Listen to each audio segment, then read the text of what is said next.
আসসালামু আলাইকুম বন্ধুরা, কেমন আছেন সবাই?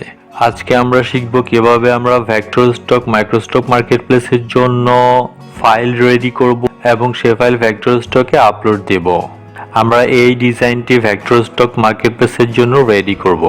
আমরা ফাইল মেনুতে চলে যাব, তারপর ফাইল মেনু থেকে নিউ, তারপর আমরা উইড সিলেক্ট করে দেব 1000 পিক্সেল এবং হাইট সিলেক্ট করে দেব 1000 পিক্সেল, তারপর ক্রিয়েটে ক্লিক করব।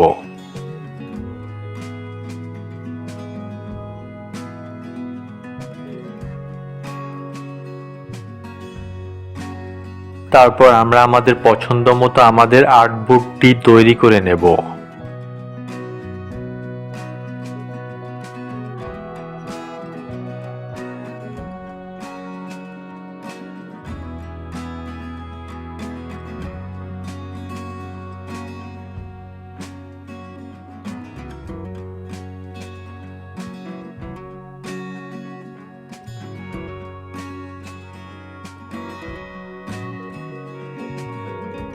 এখন আমরা আমাদের ডিজাইনটি ড্র্যাগ করে আমাদের আর্টবোর্ডে নিয়ে আসব এবং টি শার্টের মাঝখানে সুন্দর করে সেট করে দেব।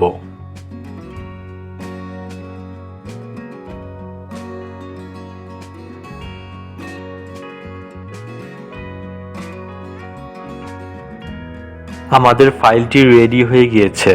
এখন আমরা আমাদের ফাইলটি সেভ করব। আমরা ফাইলটি EPS 8 ভার্সনে সেভ করব।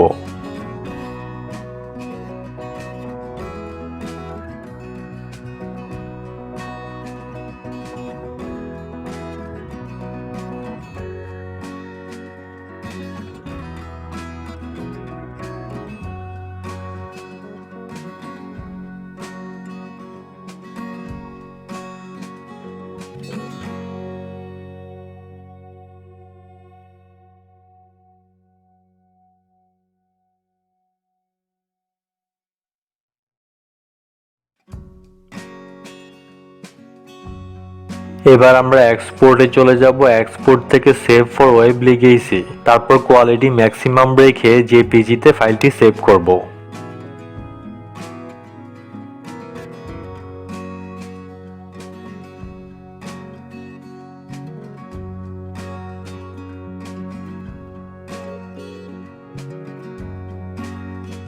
এখন আমরা আমাদের ইপিএস ফাইলটিকে রাইট ক্লিক করে কম্প্রেস টু জিপ করে দেব, তারপরে ইপিএস ফাইলটি ডিলিট করে দেব।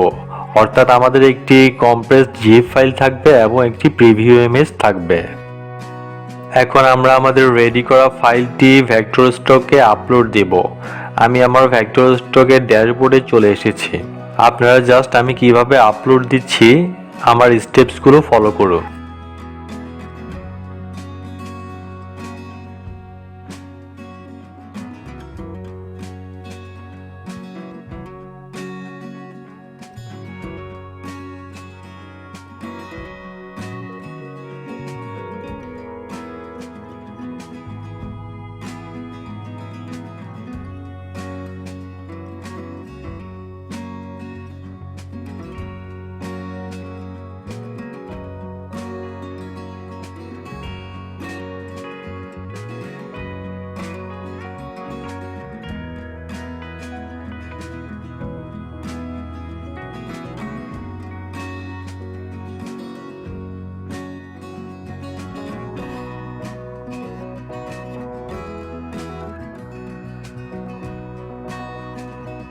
বন্ধুরা, আমাদের ফাইলটি ভেক্টর স্টকে আপলোড দেওয়া কমপ্লিট হয়ে গিয়েছে।